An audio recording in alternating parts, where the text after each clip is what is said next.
Le turnover ne tient qu'à un fil. Ouais. Que veux-tu dire par là? Alors, c'est de la porcelaine ce que fait Luis Enrique avec le Paris Saint-Germain. Bon, le Paris Saint-Germain, en revanche, peut se permettre de casser un peu de vaisselle, il peut se rattraper assez facilement. On sait tous pourquoi. Mais effectivement, il y a eu 2 interviews récentes, donc celle d'hier soir sur la pelouse de la Beaujoire et la conférence de presse qui a précédé, où il a été posé comme toujours, la question au coach, est-ce que le mercato est terminé? Voilà, donc lui, il a dit, on a fait venir 3 joueurs. Donc Zabarni et 2 gardiens. C'est des joueurs qui vont nous rendre des services. Donc quand tu réponds ça à la question posée précédemment, c'est que tu laisses transparaître le fait que peut-être ça va, tu es satisfait de ton effectif, ce que n'a pas toujours fait Luis Enrique au Paris Saint-Germain, même s'il a changé un peu de com là-dessus assez tôt dans son passage. Donc il y a forcément du turnover parce que le PSG est en train d'effectuer une prépa en compétition. Parce qu'il n'a pas le choix, 0 match de préparation, il y a eu cette super coupe contre Tottenham, il y a eu ce match qui en tout point ressemblait à un match de prépa pour Paris dans la gestion, quand tu fais 4 changements à l'heure de jeu, ils ont été prévus 3 jours à l'avance avec le staff en disant la cavalerie rentre à l'heure de jeu, avec tu vois, des changements de poste, parce que le seul poste pour poste vraiment c'est Nuno Mendes et Hernandez, mais le reste ça veut dire que Zahir Emery repasse au milieu, que Désiré Doué, et ça va falloir être attentif, micro parenthèse, j'ai l'impression que du côté de Paris on veut vraiment que Désiré Doué intègre beaucoup plus les 3 du milieu que l'année précédente où il s'était imposé à droite. Je fais une toute petite parenthèse, puisque tu parles pour les gens qui n'auraient pas suivi la rencontre. Le 11 de Paris hier au coup d'envoi face à Nantes, Chevalier dans les buts, Zahir Emery latéral droit, Zabarni Beraldo en défense centrale, Lucas Hernandez latéral gauche, Vitinha, Kanginli, Fabian Ruiz au milieu de terrain, Ibrahim Baye sur l'aile droite, Barcola à gauche et Gonzalo Ramos numéro 9. Et alors, tu vois, on peut balayer rapidement la compo. Bon, évidemment, gardien, t'as ce qu'il faut. Les deux de la charnière, t'en as 4 pour 2. Donc c'est bon, Zabarni, Marquinhos, Beraldo et Pacho. Hernandez, mais le poste il est doublé. À droite, c'est pas doublé. Tout le monde le sait, donc c'est Hakimi. Mais Zahir Emery et Neves. Sauf que Zahir Emery et Neves, ça fait partie justement de ce qu'on va appeler les joueurs, pas de complément dans le sens où ils vont jamais jouer, c'est les joueurs qui peuvent jouer à plusieurs postes. Au Paris Saint-Germain, il n'y en a pas 20 000. T'as Neves, t'as Zahir Emery qui peut faire ça, t'as Kanginli aussi qui peut remplir ce rôle-là, t'as Désiré Doué qui peut donc jouer au milieu et aussi devant, mais tu vois que Kvaratskhelia, ça jouera à gauche, parce qu'à chaque fois qu'il joue ailleurs, il est un petit peu décevant. Là, t'as Dembélé qui est quand même rentré à droite, puisqu'il y avait Gonzalo Ramos. Gonzalo Ramos, lui, il peut pas dépanner. Lui, c'est numéro 9, quoi qu'il arrive. Et en fait, t'as 4-5 mecs comme ça, qui vont changer un peu de poste en fonction et qui vont colmater selon les besoins de Luis Enrique. Ça marche, et pour l'instant, ça marche très très bien. Bon, déjà, parce que le PSG est au-dessus de 8000 catégories que Nantes a pas forcément fourni, peut-être par manque de moyens aussi, parce qu'il faut voir l'équipe de Nantes au coup d'envoi, mais le match que tu dois faire face à un PSG pas prêt, qui justement arrive avec son équipe bis, c'était un petit peu timide, on sentait qu'il voulait pas se livrer, et quand la cavalerie est arrivée à la 60e, tu sentais que Nantes s'est dit, oh là là, on va se le prendre, et ils ont fini par se le prendre, et même à se le mettre quasiment, puisque la frappe de Vitinha, on n'est pas sûr qu'elle soit cadrée. Là où je dis que ça tient qu'à un fil, c'est que le PSG l'année dernière, grâce à une excellente gestion du temps de jeu et du niveau physique de ses joueurs, à éviter les blessures, les grosses blessures. Il y a eu la traditionnelle blessure de Nuno Mendes qui n'a pas duré longtemps, mais sinon le PSG a été relativement épargné. Cette mécanique-là, si tu regardes, il y a des postes qui ne sont pas doublés. Tu as évidemment toutes les compétitions que tu vas devoir jouer, tu sors d'une année éprouvante, il va y avoir la CAN, il y a énormément de choses. Si tu prends des grosses blessures, je touche du bois pour le Paris Saint-Germain que ça n'arrive pas. Parce que là, à ce moment-là, l'équilibre, il pourrait complètement disparaître. Si tu demandes à des mecs de compenser, et de compenser de manière exclusive, si Zahir Emery, imaginons, vraiment je le souhaite pas et je touche du bois, tu perds Achraf Hakimi. Un des joueurs prépondérants, et pour ton animation, pour ton secteur offensif, pour ta défense, pour tout. Si là d'un coup ton Zahir Emery, tu décides qu'il est exclusivement latéral droit, ou que c'est Neves pour remplacer Achraf Hakimi, ou que les deux alternent, c'est-à-dire que les deux peuvent plus rendre les services qu'ils rendent au milieu. Et tu vois, t'as des mecs qui ont baissé le pied la saison dernière. Kanginli a un peu baissé le pied, il revient bien là, mais il a baissé le pied. Kanginli, il est sorti de potentiel titulaire. Zahir Emery malheureusement a baissé le pied aussi parce qu'il a joué énormément de matchs et il est sorti de la liste des potentiels titulaires. Gonzalo Ramos a jamais vraiment baissé le pied, c'est juste qu'on a fait très peu appel à lui. Lucas Hernandez pareil, toujours le même niveau à peu près quand il est mis à la place de Nuno Mendes.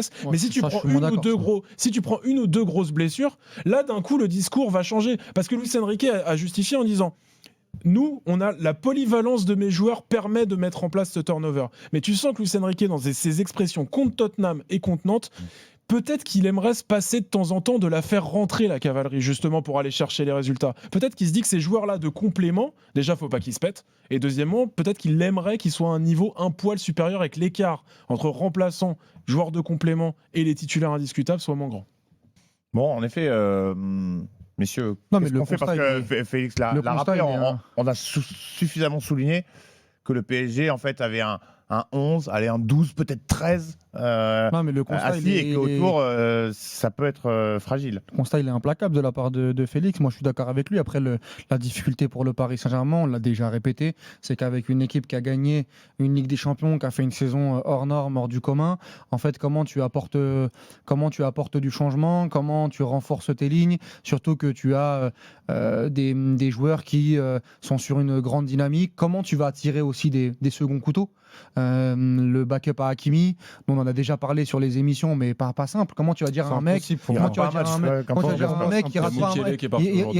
rate pas un match, viens, tu vas venir au Paris Saint-Germain, et le mec, non, mais là déjà t'as au moins la canne. Il est tellement. Et même la canne, c'est 2 matchs. C'est 2 matchs la canne. Oui, mais bon, non, mais dans le rythme aussi, c'est pas que 2 matchs. Le mec est tellement fort physiquement qu'il livre tous les Uber Eats du coin après les rencontres à la course. Donc qu'est-ce que tu veux dire là-dessus? Donc tu es obligé d'être dans un mercato interne avec un Warren Zaïre-Emery qui pour moi aujourd'hui est le backup de Hakimi, et je l'ai dit hier soir et je continue de le penser, qui est encore je trouve meilleur même sur ce poste de milieu de terrain latéral droit, parce que l'année dernière. Exactement, mais moi je préfère même Warren Zaïre-Emery parce que je trouve qu'il gicle bien avec le ballon, il arrive en deuxième lame, il est un peu plus en confiance parce que il arrive à anticiper, et je trouve qu'il se rapproche un peu de ce que veut Luis Enrique sur des matchs de Ligue 1. Parce que là où tu as raison, c'est que, ouais, comme dans toutes les grosses saisons, si tu as une blessure, ça va tenir. Comme dans toutes les grosses équipes, si tu perds Salah à Liverpool, si tu perds Dembélé, si tu perds Haaland, si tu mais perds. Là, je te parle de la moindre blessure d'un mec de ton. Si tu perds ces mecs-là, et si tu en perds encore même 2 à des postes clés, tu vas être en grande difficulté. Mais malheureusement, c'est le lot de beaucoup d'équipes. Et même si moi, j'appelle de mes voeux un renfort au milieu de terrain et un renfort devant, parce que je suis d'accord, parce que je suis d'accord avec toi, c'est un équilibre à trouver qui est pas simple du tout. C'est un choix parce que tu prends le top 8 européen, à de rares exceptions près, évidemment quelqu'un va me dire ah non là tu te trompes, mais à de rares exceptions près les postes sont au moins doublés avec des mecs spécifiques à ce poste-là. Là, le choix que fait Paris, il a été payant en fait sur la saison 2 de Luis Enrique, donc la dernière saison, il a été payant parce que tout le monde a été concerné jusqu'au bout. Il y a aussi Mayoulou, il y a aussi Mbaye, il y a aussi des mecs qui peuvent rentrer, rendre des services. En vrai, ils sont doublés, mais est-ce que la qualité non, ils sont pas est doublés. La même à droite, c'est pas doublé. Au milieu, pour moi, Warren Zaïre-Emery non, mais tu peux pas doubler un poste avec un mec qui en double un autre. Un mec peut pas doubler 2 postes. Oui, mais parce que le problème, c'est le problème, c'est même pas un problème, mais Luis Enrique dans cette façon de voir le foot, de la polyvalence, parce que pour lui c'est pas des postes, mais c'est des rôles. Donc en fait, par rapport à ça, il arrive à colmater. Et puis là, si tu considères que j'ai fait le calcul cet après-midi. Si tu considères que Mbaye et Mayoulou font partie, Mayoulou oui, Mbaye pour lui en Ligue 1, je n'inclus pas dans un mec qui peut rentrer dans n'importe quel match. Mbaye c'est un mec qui prend 120 ou 130 000 euros par mois. Il est concerné, il a eu une grosse signature. Ils veulent le faire monter. Mais tu prends les postes. Il faut que tu inclues Mbaye pour te dire ok. Il y a le double de joueurs. Sachant que les postes sont pas doublés. Et en Ligue 1, ça restera suffisant. Tiens, au passage, je fais un aparté. Donc, tu fais 2 blessures, tu n'es plus en condition d'avoir une équipe dans ton équipe. Hier, je me suis fait tuer là-dessus parce que j'ai dit que les 5 changements. Clarifie un petit peu. Les 5 changements faciliter le Paris Saint-Germain dans l'analyse du match d'hier. Parce que quand tu fais rentrer 5 Avengers. Hakimi, Mendes, Dembélé, Doué en même temps, à l'heure de jeu, et Kvara à la 78e. Avec les wordings des réseaux sociaux, il y a beaucoup de supporters qui ont imaginé que je critiquais le PSG PSG en disant ah regardez le Qatar avec leur oseille. Non, j'ai juste en fait analysé en disant que même avec une équipe remaniée, parce que quand dans l'équipe remaniée, t'as quand même Ramos qui a coûté 70 millions d'euros, Zabarni 70, Vitinha, Fabien Ruiz, Barcola qui a coûté 50 millions d'euros. J'ai juste dit que les 5 changements dans l'analyse du match a permis à l'Olympique de Marseille, au Paris Saint-Germain, mais au Paris Saint-Germain de gagner la rencontre. J'ai vu aujourd'hui des messages sur les réseaux sociaux comme quoi oh là là, mais alors qu'est-ce qu'on fait? On va jouer à 3 maintenant sur le terrain. Les gars, restez concentrés quand même. Écoutez les émissions.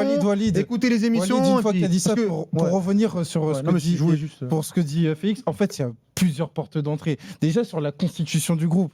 Déjà, il y a la culture latine qui est incarnée par Luis Enrique.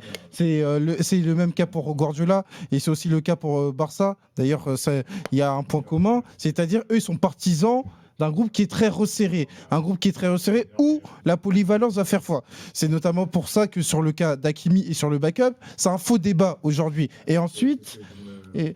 Et ensuite, par rapport au PSG, et notamment sur le groupe, l'équipe qui tient café, déjà, c'est le lot d'une saison.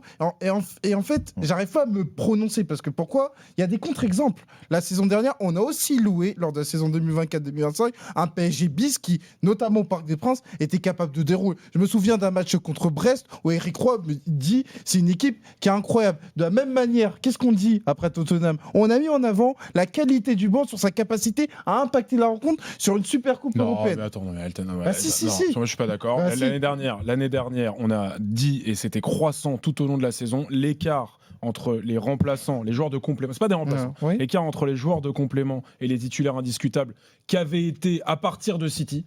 À partir de City, le 11 qui a plus beaucoup bougé. 11-12-13, on l'a dit, voilà. parce qu'il y a Barcola et les mecs derrière, les Candini et compagnie, et je te parle pas de ceux qui sont maintenant dans le sens de départ et tout. On a pas cessé de pointer le fait que l'écart entre les deux était croissant, et Tottenham n'est pas une référence de remplaçant qui impacte la rencontre. Tottenham, c'est une référence de Tottenham a reculé et a fait une grossière erreur tactique, et le PSG est revenu. C'est quoi? C'est pas si Dembélé, c'est pas un coup non mais on convient qu'on c'est pas un coup tactique Tottenham. Ah si, c'est un coup tactique, c'est un coup tactique. Ah si.